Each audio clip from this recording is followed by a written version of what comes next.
Halo, saya akan menjelaskan tentang inovasi produk oleh Fatimah Aini. Selamat menyaksikan. Selanjutnya itu ada pentingnya strategi inovasi produk dan jasa. Inovasi produk merupakan hasil dari pengembangan produk baru oleh suatu perusahaan atau industri, baik yang sudah ada maupun belum. Dari produk lama, diperlukan sebuah inovasi untuk menggantikan produk lama tersebut. Produk pengganti yang secara total baru atau dengan perkembangan produk lama yang lebih modern dan up-to-date dapat meningkatkan keinginan konsumen dalam keputusan pembelian produk tersebut. Rajegi pada tahun 2008 mengatakan bahwa merilis produk baru yang inovatif dan meningkatkan loyalitas konsumen. Selanjutnya ada cara terbaik dalam melaksanakan pengembangan produk. Lodge pada tahun 2002 menggambarkan pelaksanaan inovasi produk melintas dimensi orientasi customer dan demand pull, kerjasama lintas fungsional dalam perusahaan, dukungan top manajemen, keberadaan champion, dan kualitas pelaksanaan sebagai proses yang telah ditetapkan secara resmi. Sedangkan menurut Kahn pada tahun 2006 menggambarkan pelaksanaan inovasi produk baik dalam 6 area, yaitu strategi, manajemen portofolio, proses, riset pasar, orang, serta evaluasi matrik dan kinerja. Baik, setelah itu ada peran pemasaran, marketing dalam inovasi produk. Marketing memiliki peran yang penting dalam keberhasilan dari hasil inovasi produk yang telah diciptakan. Tanpa pemasaran yang baik, inovasi produk yang telah dikembangkan akan menjadi usaha yang sia-sia, bahkan merugikan bagi perusahaan untuk biaya yang telah dikeluarkan dalam pengembangan sebuah produk.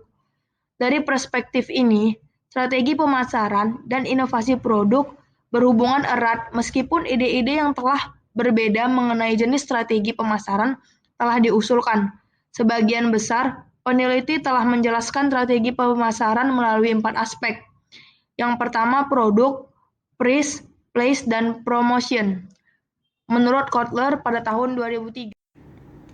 Selanjutnya yang terakhir ada peluncuran produk baru dan performa.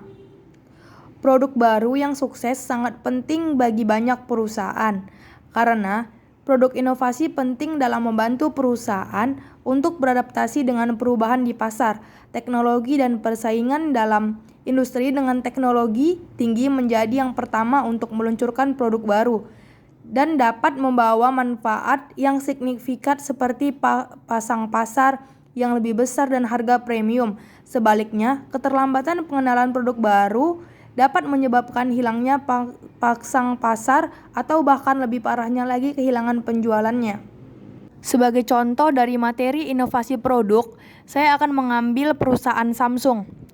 Samsung didirikan oleh Lee Byung-chul pada tahun 1938 di Daegu, Korea. Pada awalnya, Samsung hanya berfokus pada perdagangan ekspor yang menjual ikan kering Korea, sayur, dan buah ke Beijing. Selama lebih dari 1 dekade, Samsung hanya ingin memiliki pabrik tepung terigu dan mesin konversioneri, produksi dan pengoperasian penjualan sendiri. Pada tahun 1970, Samsung mulai melakukan diversifikasi industri dan elektronika. Berlanjut, pada tahun 1980, Samsung mulai memasuki pasar global. Pada tahun 1990, Samsung mulai bersaing dalam mengubah dunia teknologi yang merupakan tantangan yang sangat luar biasa di bidang teknologi.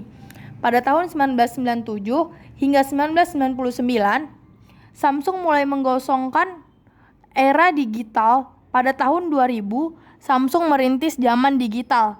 Digital lebih membawa perubahan revolusioner dan sekaligus peluang pada bisnis global. Dan Samsung menjawab dengan teknologi canggih, produk kompetitif, dan inovasi yang terus-menerus tiada henti.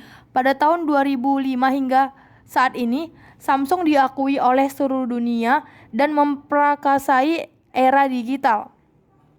Produk Samsung sendiri yaitu ada TV, ada kamera, ada handphone, ada laptop, ada mesin cuci, dan lain-lain. Kesimpulannya dari materi saya adalah agar produk yang dihasilkan dapat diterima oleh pasar dan dapat dibedakan dengan pesaingnya, maka produsen harus melakukan strategi inovasi dengan harapan dapat menghasilkan produk yang mempunyai nilai lebih, sehingga menciptakan keunggulan bersaing yang tinggi pula. Strategi inovasi yang dilakukan oleh perusahaan dapat berupa desain produk yang dihasilkan, segmen pasar yang dituju, sistem distribusi produk yang digunakan, dan sebagainya. Mungkin ini saja yang dapat saya sampaikan. Lebih dan kurangnya saya mohon maaf. Dadah, sampai jumpa.